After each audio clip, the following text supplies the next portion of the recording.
Hi everybody, welcome to the Actors Academy and thank you for tuning in today. In today's video, we're going to be taking a look at acting advice from the one and only Robert De Niro. What we're going to do today is we're going to look at some of his acting advice, we're going to dissect it, talk about it, so hopefully you can understand it even better for yourself at home. So without further ado, if you don't have any questions, if you do, go ahead and leave it down in the comment section below. I'll answer all the comments that we get. Without further ado, let's get into it. I was lucky. Lucky?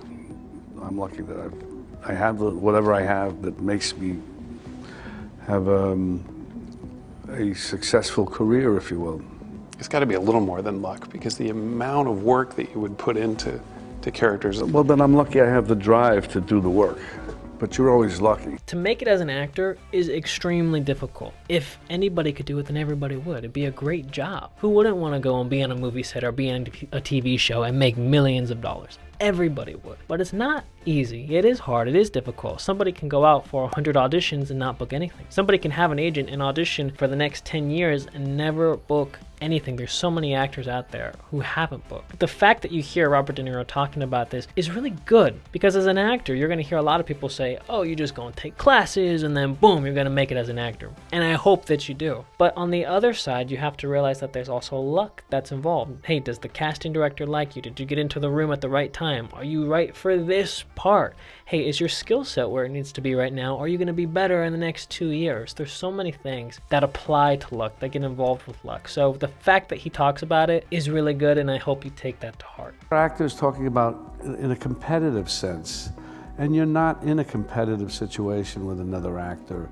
The better they are, the better you are. That's the bottom line. You always have to have great people. The better they are, the better you are. Period. I will say, when you go to drama school especially, this is one of the things that can be really tricky. People try to make it a competition. You are in classes, you have a cohort. Your cohort is supposed to be a team. You guys are working as a team, you're collaborating together, you want everybody to improve. What ends up happening though, which is kind of the bummer part of drama school sometimes, is that it ends up being a competition. Everybody wants to be the best in the class. But by wanting to be the best in the class, you don't like when other people are sometimes better than you. And it will happen. But if you can rework your brain, think about it differently, and go, hang on a second, wait a minute, let me take a step back. I don't have to go and be the best. I can root for my scene partner. I can want them to do good. And when you do that, honestly, it makes the whole situation 10 times better. You have a better time, which ends up making your acting better, because you're not stressing all the time. Hey, is this person better than me?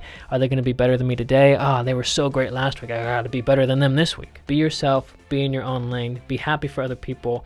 Hopefully they're happy for you, and then that whole cohort, your whole ensemble at drama school will feel 10 times better.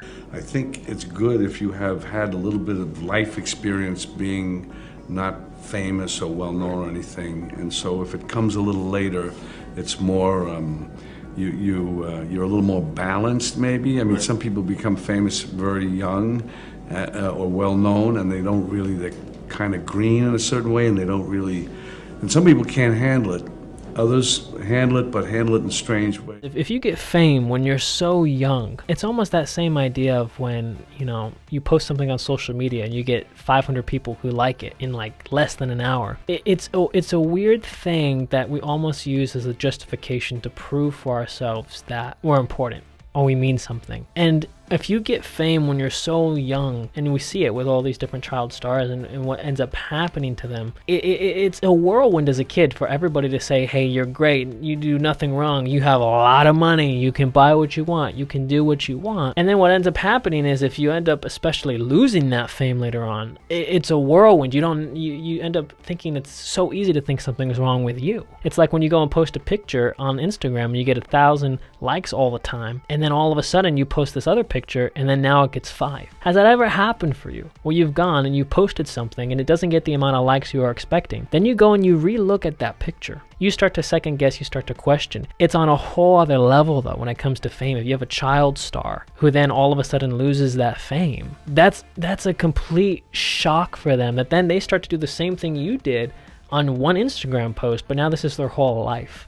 That's changed. So sometimes it can almost in a way be a blessing when you don't make it extremely young. Sometimes to get that maturity and have those life lessons of realizing and dealing with life, you end up becoming more appreciative of things, and you get more of a sense of reality. Mindset's so important when it comes to all this stuff. Always try and take everybody's, because it's important to listen to everyone, as many people as you can, and get their input. But then finally, you have to make your own decision about what you're going to do, and that's it. That's what you feel, and that's it. And that's the most important thing. I think the most important thing, because that's where the uniqueness comes in, because it's you've done it, it's your thing. It's not anybody else's. So when you do that for yourself, is you start to build ownership, and you build ownership for your choices. And it's simpler than you think, and it's very hard for actors, and I get caught up in that myself, where you have to do more, do something, and you don't have to do anything, nothing, and you're better off, and it'll work the way people are in life. They don't do anything. They could. I'm talking to you and I'm looking at your expression, and you could have been told that somebody in your family was this or that, some terrible thing. You're still going to have the same look on your face, and that says more, allows the audience to read into it, as opposed to you telling them what they should feel. And actors tend at times to try and say they have to give it something, and they don't have to give it anything. So basically what he's saying there is that actors tend to try too much. They try too hard. And trust me, we see it. Whether it's on stage or you're in front of the camera, we see you when you're trying too hard, when you're trying to force an emotion on. And people in our everyday life, and it's perfect what he's saying here, that you don't have to do anything, because he's saying people in their everyday life, they don't do anything. Because when you're going onto the screen and you're going to act, all you should be bringing is yourself. A real person, a human being. Now, there will be different maybe versions of yourself, because every character is going to be a little different, but it's your vessel, it's still you. And you have to remember that you have to act like a human being. So when he's saying to not do anything, it doesn't mean, hey, go on the set and just sit there and do nothing like this.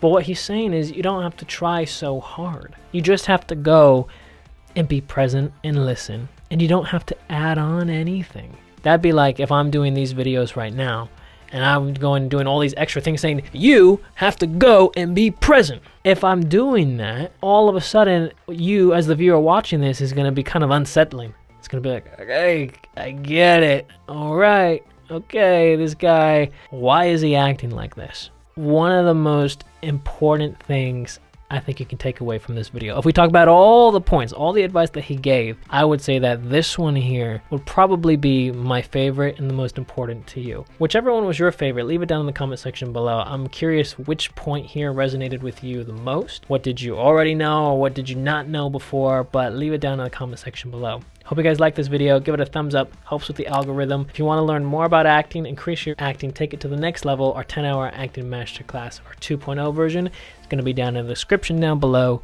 and also in the comment section. All right? See you later. Bye-bye.